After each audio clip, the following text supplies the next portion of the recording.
Hello friends, power plant Rahul में आपका स्वागत है। सील ऑयल सिस्टम के सीरीज में एक और इंपॉर्टेंट टॉपिक के साथ मैं उपस्थित हुआ हूं। इस टॉपिक में हम लोग इंटरलॉक एंड प्रोटेक्शन के बारे में हम लोग पढ़ेंगे कि इंटरलॉक प्रोटेक्शन किस प्रकार से आपको एसी एसओपी 1 का क्या है, 2 का क्या है, डीसी एसओपी कब आपका स्टार्ट होगा, हाइड्रोजन साइड का एसओपी कब स्टार्ट होता है, तो सारा डिटेल हम लोग इस वीडियो में पढ़ेंगे। तो आइए इस वीडियो को हम लोग स्टार्ट करते हैं। इंटरलॉक एंड प्रोटेक्शन फर्स्ट आपका देखते हैं एसी एसओपी 1 का। तो एयर साइड एसओपी 1 का हम लोग देखते हैं interlock and protection. Permit start permit कब देगा? जब oil level in SOST greater than minimum होगा। एक मिनिमम स्विच है, अगर इस स्विच से अगर ज्यादा हो गया तो आपका स्टार्ट का के लिए परमिशन देगा वो। जैसा कि फ्रेंड हम लोग जानते हैं कि एयर साइड का जो भी एसओपी है सील ऑयल पंप, वो एसओएसटी से ऑयल सक करता है, इसलिए उसका मिनिमम लेवल से ऊपर होगा तभी परमिशन देगा स्टार्ट करने का। परमिट स्टॉप का कब देगा? तो इसके लिए दो कंडीशन है। पहला कि एयर साइड का एसओपी 2 ऑन है and discharge pressure greater than 5 kg पर सेंटीमीटर स्क्वायर है और टाइम डिले 5 सेकेंड, तो आपको उसका स्टॉप करने के लिए परमिशन देगा। मींस इसको समझिए क्या है। मान लीजिए कि आपका air side SOP pump 2 on है, 1 भी ऑन है और discharge pressure greater than 5 kg पर सेंटीमीटर स्क्वायर है। 5 सेकेंड के टाइम डिले के बाद आप उसमें से कोई एक भी पंप आप स्टॉप कर सकते हैं, चाहे आप एसी एसओपी 1 या 2 दोनों में से किसी एक पंप को स्टॉप करने का परमिशन देगा। ठीक है। और सेकंड है एसएलसी ऑफ। आप एसएलसी ऑफ एसी एसओपी 1 का अगर ऑफ कर दीजिएगा तो आपको परमिशन दे देगा स्टॉप करने का। तो this is the stop permission criteria of AC SOP pump 1। देखिए, ऑटो में स्टार्ट कमांड कब जाएगा? एसी एसओपी 1 का ऑटो में स्टार्ट कमांड कब जाएगा? इसके लिए देखिए, फर्स्ट कंडीशन है एसएलसी ऑफ एसी एसओपी 1 का ऑन हो एंड एसी एसओपी 2 ऑफ हो। मींस आपका एसएलसी 1 इसका ऑन होना चाहिए और एयर साइड का सील ऑयल पंप 2 ऑफ हो जाए तो ऑटो में स्टार्ट कमांड चला जाएगा ये। Second, SLC of AC SOP pump 1 का ऑन हो एंड एसी एसओपी 2 ऑन हो। ठीक है। मींस आपका एयर साइड का एसओपी पंप 2 ऑन है, सर्विस में है and seal oil pressure after SOP 2 less than 5 kg पर सेंटीमीटर स्क्वायर है। टाइम डिले 2 सेकेंड देखेगा और इसमें ऑटो स्टार्ट कमांड चला जाएगा। मींस इस केस को समझिए कि एसएलसी ऑन तो होना ही चाहिए, तभी तो auto start auto stop command जाएगा। एसएलसी इसका ऑन हो एंड उस समय एयर साइड एसओपी पंप 2 आपका ऑन है बट वो डिस्चार्ज प्रेशर डेवलप नहीं कर पा रहा है। ऑन है बट डिस्चार्ज प्रेशर डेवलप नहीं कर रहा है, तो देखेगा कि लेस देन 5 kg पर सेंटीमीटर स्क्वायर है, तो टाइम डिले 2 सेकेंड के बाद आपका इसमें स्टार्ट कमांड चला जाएगा। ठीक है। और थर्ड आपका लॉजिक है कि एसएलसी ऑन है, इसका SLC of AC SOP pump 1 का ऑन है एंड एसी एसओपी 2 आपका ऑफ हो जाए एंड एमसीसी डिस्टर्ब हो जाए तो आपका इसमें ऑटो स्टार्ट कमांड चला जाएगा। मींस देखिए, इंटरलॉक प्रोटेक्शन आपका किस लिए दिया हुआ है कि आपका जनरेटर में हाइड्रोजन गैस है तो उसको लीकेज को प्रिवेंट करने के लिए आपका सील ऑयल सिस्टम है। तो सील ऑयल सिस्टम ऑलवेज आपका सर्विस में होना चाहिए। तो एक पंप ट्रिप किया तो दूसरा पंप में ऑटो स्टार्ट कमांड जाना चाहिए। तो ये आपका इस टाइप से लॉजिक बनाया हुआ है। सिमिलर फ्रेंड्स, अगर हम 2 का देखें, ये तो आपका एसी एसओपी 2 का था, 1 का था। अगर हम 2 का देखें तो 2 का भी आपका सेम लॉजिक है। परमिट स्टार्ट कब देगा? जब oil level in SOST greater than minimum है तो आपका स्टार्ट करने के लिए परमिशन दे देगा। अगर लेवल लो है तो आप इसको स्टार्ट नहीं कर सकते हैं। ठीक है। परमिट स्टॉप का कब देगा? जब एयर साइड एसओपी 1 ऑन है and discharge pressure greater than 5 kg पर सेंटीमीटर स्क्वायर है, टाइम डिले 5 सेकेंड, आप एसी एसओपी 2 को आपको स्टॉप करने के लिए परमिशन दे देगा। मींस आपको एट ए टाइम एक ही पंप चलाना है। मान लीजिए कि आपका 2 पंप चल रहा है और discharge pressure greater than 5 kg है, तो आप 2 पंप क्यों चलाइएगा? तो आपको एक ही पंप सर्विस में रखना है, दूसरा पंप को आपको स्टॉप करने के लिए परमिशन देगा। ऑटो में स्टॉप नहीं होगा, आप उसको स्टॉप कमांड दीजिए, स्टॉप हो जाएगा, क्योंकि आपको परमिशन वो दे देगा। सेकंड है कि आपका एसएलसी ऑफ कर दीजिए। मींस अगर आप एसएलसी ऑफ कर दीजिए तब तो फिर डिस्चार्ज प्रेशर कुछ भी रहे, कोई मतलब नहीं है, आप इसको ऑफ कर सकते हैं, तब ये कुछ भी लॉजिक नहीं देखेगा वो। ठीक है। ऑटो में स्टार्ट कमांड कब जाएगा? जब इसका एसएलसी ऑन है, एसएलसी ऑफ ACSOP2 का ऑन है एंड ACSOP1 ऑन है। हम 2 का देखें इसलिए 1 का लिखते हैं। एसएलसी ऑफ ACSOP2 ऑन है and air side SOP pump 1 आपका ऑन है, but seal oil pressure after SOP1 less than 5 kg है, तो टाइम डिले 2 सेकंड में इसमें आपका ऑटो में स्टार्ट कमांड चला जाएगा। मींस इसको समझिए, सेम वही है जो 1 का कंडीशन था, वही 2 का भी सेम कंडीशन है कि आपका एसएलसी ऑफ ACSOP2 का ऑन है और एयर साइड SOP पंप 1 आपका सर्विस में है, but discharge pressure less than 5 kg है, टाइम डिले 2 सेकंड में आपका ये ऑटो में स्टार्ट कमांड चला जाएगा। सेकंड इसका लॉजिक है कि एसएलसी इसका ऑन है एंड SOP1 आपका ऑफ हो गया और उसका MCC डिस्टर्ब हो गया, तो MCC डिस्टर्ब से भी आपका 2 में ऑटो स्टार्ट कमांड चला जाएगा। ठीक है, तो this is the interlock protection of air side SOP pump का। अभी हम लोग interlock protection air side SOP pump 1 और 2 का देखे, वो आपका AC था। अब हम लोग DC SOP का देखते हैं, क्योंकि आप जैसा फिर आप जानते हैं कि air side seal oil pump आपका 3 होता है, 2 एयर AC मोटर ड्रिवेन होता है, एक आपका DC ड्रिवेन होता है। तो DC SOP में ऑटो स्टार्ट कमांड कब जाएगा, ये बड़ा इंपॉर्टेंट चीज। DC SOP में ऑटो स्टार्ट कमांड कब जाएगा? देखिए, फर्स्ट आपका SLC ऑन होना चाहिए, SLC ऑफ DC SOP का ऑन होना चाहिए and seal oil and hydrogen gas DP जब भी आप सुने तो this is the difference between the seal oil pressure air side and hydrogen gas pressure inside the generator.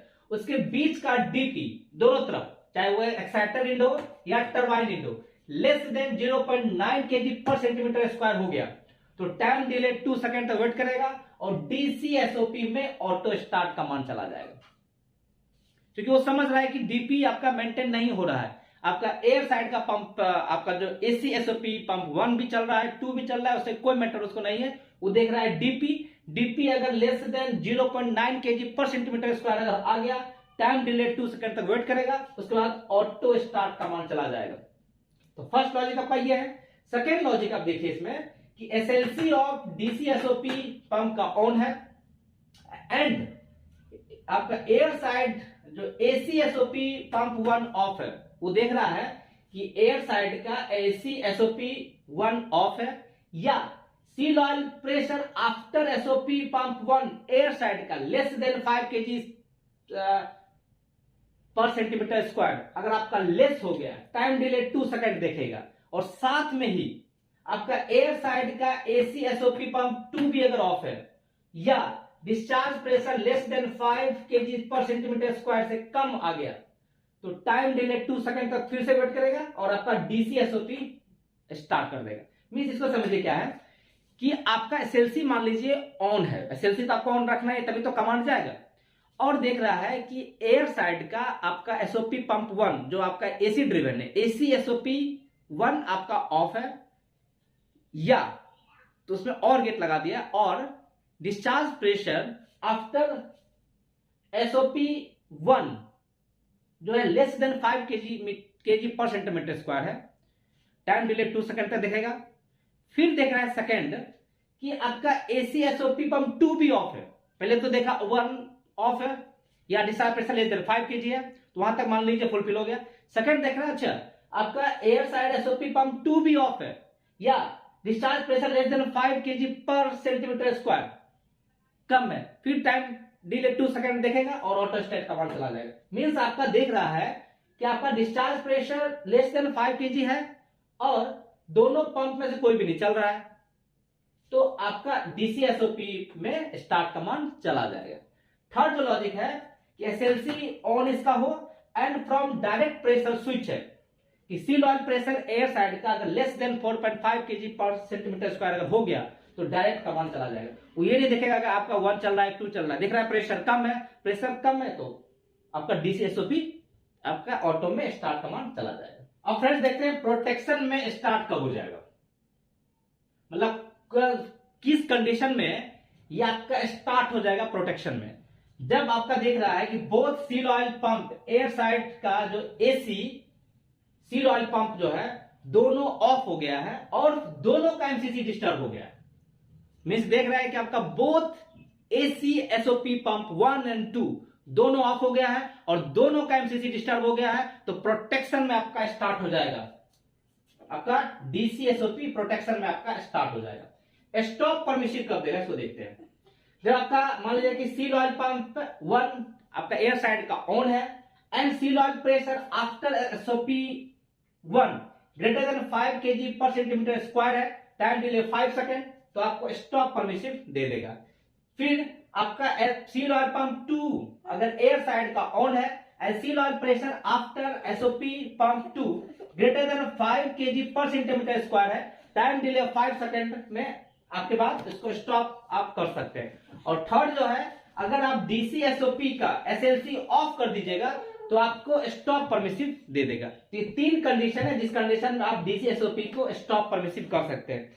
एक और फ्रेंड बड़ा इंपॉर्टेंट चीज है कि एसएलसी ऑफ डीसीएसओपी आपको तभी स्टॉप करने का कंडीशन देगा जब जनरेटर के अंदर का जो hydrogen gas pressure less than 0.2 kg पर सेंटीमीटर स्क्वायर आ जाएगा, तभी आप इसका एसएलसी ऑफ कर सकते हैं। अगर जनरेटर के अंदर गैस प्रेशर 0.2 kg से अगर ज्यादा है तो you can not of the SLC of कर सकते हैं आप इसको। एसएलसी ऑफ तभी कीजिएगा जब जनरेटर के अंदर का गैस प्रेशर 0.2 kg पर सेंटीमीटर स्क्वायर से लेस रहेगा। तो this is the stop permissive of DCSOP. अब देखते हैं हम लोग हाइड्रोजन साइड एसओपी का इंटरलॉक प्रोटेक्शन। हाइड्रोजन साइड आपका एक ही आपका सील ऑयल पंप होता है, तो उसका देखिए परमिशन कब देगा, परमिट स्टार्ट का वही सेम है कि ऑयल लेवल इन SOT greater than minimum. Air side में क्या था एसओएसटी था और हाइड्रोजन साइड से ऑयल कहां से सक करता है एसओटी से। इसमें oil level in SOT greater than minimum and second any air side SOP pump on होना चाहिए।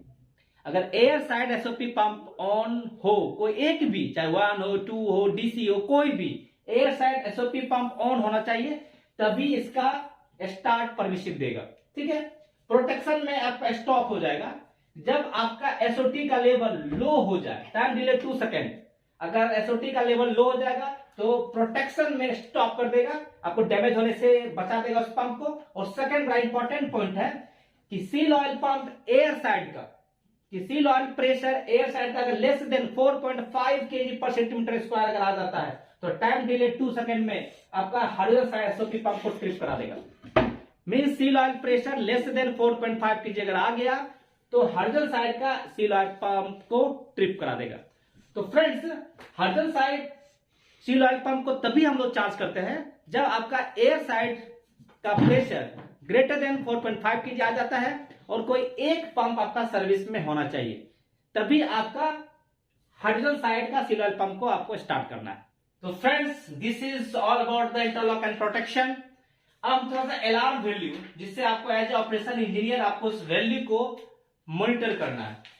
इसमें देखिए अगर आपका air side SOP pump 1 on हो और डिस्चार्ज प्रेशर अगर लेस देन 5 kg अगर आ जाता है तो आपको एक अलार्म वैल्यू आएगा। सिमिलरली अगर आपका एयर साइड एसओपी पंप 2 अगर ऑन है और उसका discharge pressure less than 5 kg अगर आ जाता है तो आपको एक अलार्म आएगा। उसी प्रकार से अगर हाइड्रोजन साइड का एसओपी पंप ऑन आपका ऑन है और अगर discharge pressure less than 7 kg अगर आ जाता है तो आपको एक अलार्म वैल्यू आएगा। फिर अगर डीसी एसओपी अगर स्टार्ट है ऑन है और डिस्चार्ज प्रेशर अगर लेस देन 8.5 kg से अगर आ जाता है तो आपको अलार्म आएगा। उसी प्रकार से और भी आपका अलार्म वैल्यू है। अगर आपका both air side SOP pump start हो जाता है तो अलार्म आएगा। अगर आपका डीसी एसओपी अगर स्टार्ट हो जाता है तो आपको अलार्म आएगा। आपका अगर सील ऑयल का टेम्परेचर 55 डिग्री अगर आ गया तो ट्रिप करा देगा टरबाइन को। तो सील ऑयल टेम्परेचर आपको मेंटेन रखना है कि seal oil temperature after cooler आपका 55 डिग्री से ज्यादा नहीं होना चाहिए, आपको ट्रिप करा देगा आपका टरबाइन को। अगर आपका डीसी एसओपी ऑन हो जाता है अलार्म आएगा। अगर हाइड्रोजन साइड का एसओपी अगर ट्रिप कर जाता है तो आपका अलार्म आएगा। अगर एयर साइड का कोई भी एसओपी पंप जो चल रहा था अगर वो ट्रिप करेगा तो अलार्म आएगा। तो इस टाइप से आपका डीपी भी अगर आपका लेस देन 1.3 1.2 से अगर कम आएगा तो अलार्म आता है। तो इस टाइप से बहुत सारा अलार्म वैल्यू मैं आपको एक डाटा दे देता हूं, आप उसको देख सकते हैं। तो friends, this is all about the interlock protection and the alarm value of seal oil systems. अगर आपको वीडियो पसंद आए तो लाइक, सब्सक्राइब एंड शेयर करना ना भूलें। Thank you.